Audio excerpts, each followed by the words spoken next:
iPhone 5S. The 5S is the most forward-thinking phone we've ever created.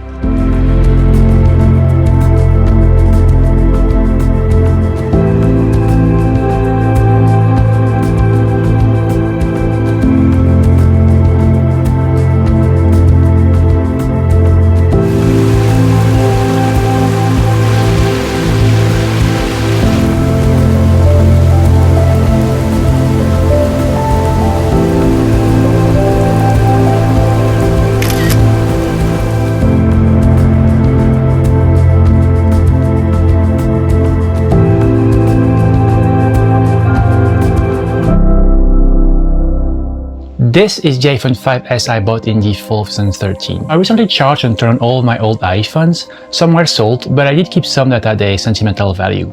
I started with the iPhone 4S, one if not my favorite iPhone ever, and the video can be seen on the channel.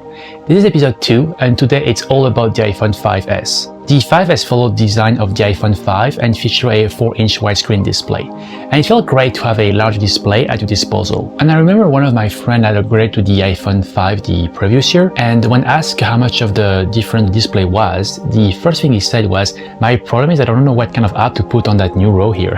Like I said earlier, the iPhone 5S was to be a better version of the 5.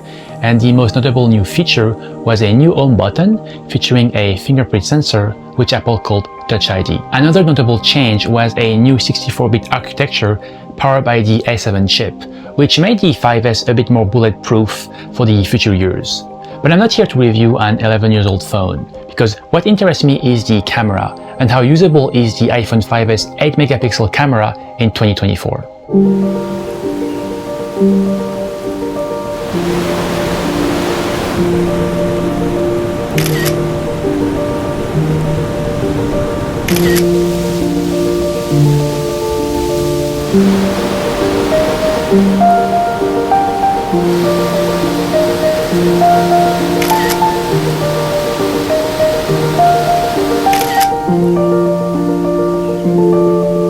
From the outside, it looks like the iPhone 5S embarks the same 8-megapixel sensor found in the iPhone 5. But unlike most smartphone manufacturers back then that would simply pack more megapixel inside a tiny sensor, Apple's approach was to increase the size of each pixel. So the 5S featured a 8-megapixel sensor, but each pixel measured 1.5 microns.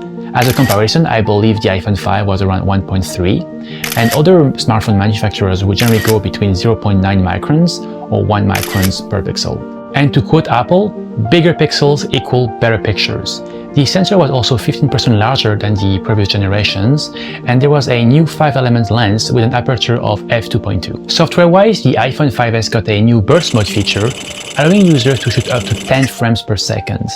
Then it would automatically suggest which images were the best from the bursts, but you could of course choose your own and decide to keep the complete sequence or only the selection. And I like how they appear as a stack instead of just one photo after another, because that would have created kind of a mess on your photo library. I used the iPhone 5S to capture waves crashing against the shores, and I was quite impressed by how smooth it was to capture burst mode sequence on an 11-year-old phone. And in my video about the iPhone 4S, I talked about how the phone could sometimes be sluggish with iOS 9, but here on the 5S I have iOS 12 I believe, and it is still quite smooth. In fact, if the App Store still had available apps for it, I think it could be a usable phone, but I diverge.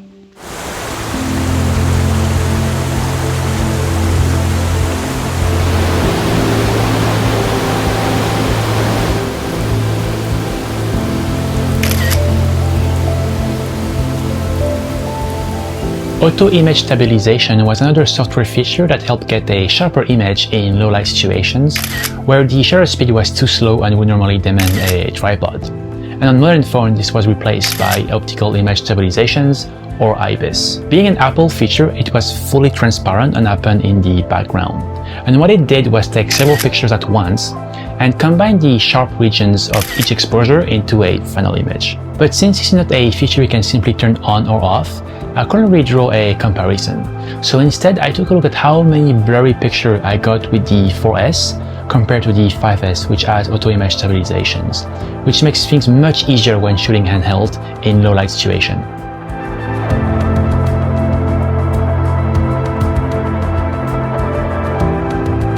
Even on recent iPhones, I would suggest to stay away from using the flash on your iPhone. Whether it's an iPhone 5 or the latest iPhone 15 Pro, and despite all of the enhancements that they made throughout the years, it is still a tiny little LED light that cannot really compare to a dedicated flash. Of course, if you're using the camera in full auto, the flash might turn on to capture an image where there is simply not enough light, but you still want to capture a moment, for example, your kid's birthday party. But honestly, most of us use this flash as a flashlight because it's convenient. So with the iPhone 5S, Apple introduced True Tone Flash. It basically consists of two LEDs, one standard daylight balance, and the other one is warmer with a amber tone. The iPhone can then read the room and adjust the flash to better match the ambient lights. Also, now that I'm telling you all of this, it also reminds me that I totally forgot to take images with the flash on.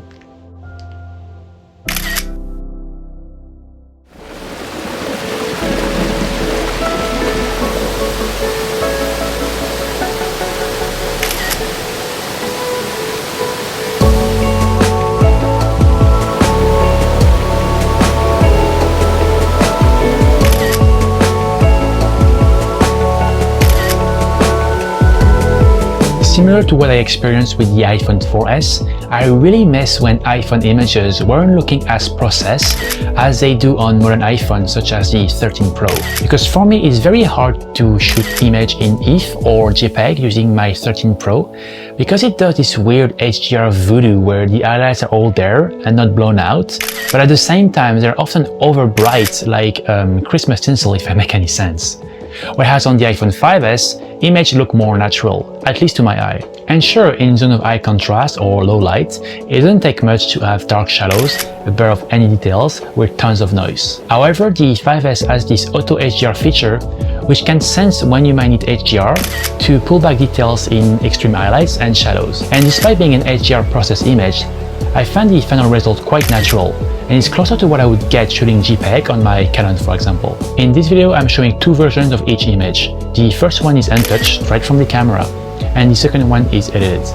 Last time with the iPhone 4S, I used the built-in filters inside the photo app. Unfortunately, on iOS 12, they were updated and they don't look as good.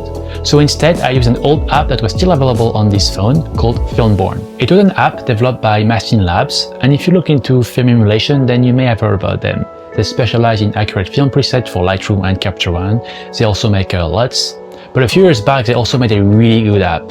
It was tailored for images shot on iPhone, and even had a camera API within the app, which allows users to shoot images through the viewfinders and using film emulation such as Kodak Portra and Fuji Pro. However, there is no need to look for this app because it's no longer available. And what I really like about Filmborn is that it can be accessed directly from the photo app. It kind of acts as a plugin.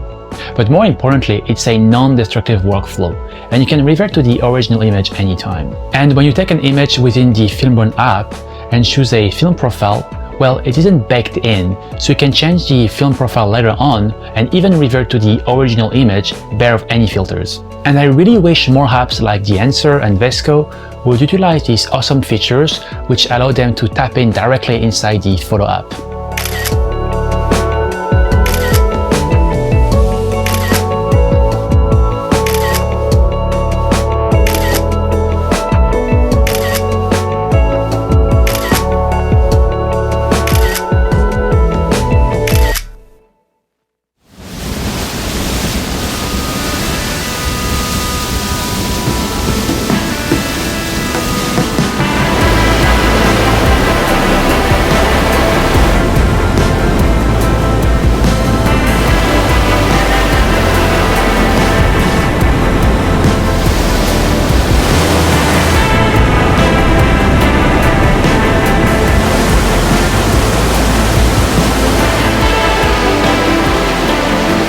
When it comes to video recording, the main new feature on the iPhone 5S was the ability to shoot slow motion videos at 120 frames per second in HD 720p. And I know this doesn't seem like much today, but back then shooting slow motion video on your phone was quite impressive. And again, Apple made it really easy to use and ramped up the slow motion sequence automatically. Slow motion on the iPhone is more of a fun feature to post on social media than to use into a professional workflow. Even on my iPhone 13 Pro, I barely use it. When it comes to the main recording format, the iPhone 5S was still locked at 30 frames per second in 1080p, like it was on the 4S. Now, my memory is fuzzy, but I believe it's around 2012 or 13 that we started to see apps like Filmic Pro, which allowed us to manually control the video camera of our iPhones and also choose 24 frames per second, I believe, but I could be wrong. Also, you remember when Apple used to bring new software features to older phone? Well, they did just that with the 5S by allowing it to record time-lapse directly inside the default app. It was originally a feature introduced on the iPhone 6. But obviously, like the iPhone 4S, the video mode on the 5S isn't a viable tool in 2024.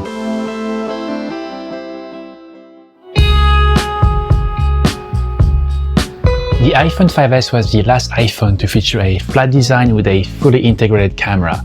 And I don't count the first iPhone SE, which followed the same design as the 5S. After this, we went from this little bump on the iPhone 6 to the massive triple Death Star dish on the recent iPhone Pro.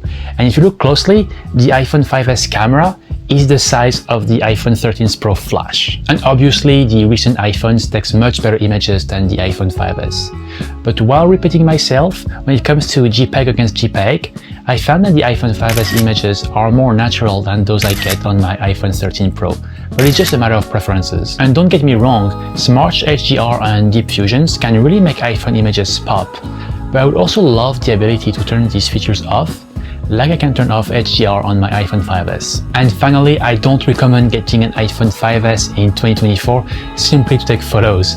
However, if you have one catching dust in a drawer, maybe take it out for a spin on a sunny afternoon, because you might enjoy what you get more than you think. That's for me, guys. Thank you for watching. I hope you enjoyed this blast from the past shot on the iPhone 5S. And if you got something out of it, please consider liking and subscribing so I can do more of these videos in the future. Bye for now.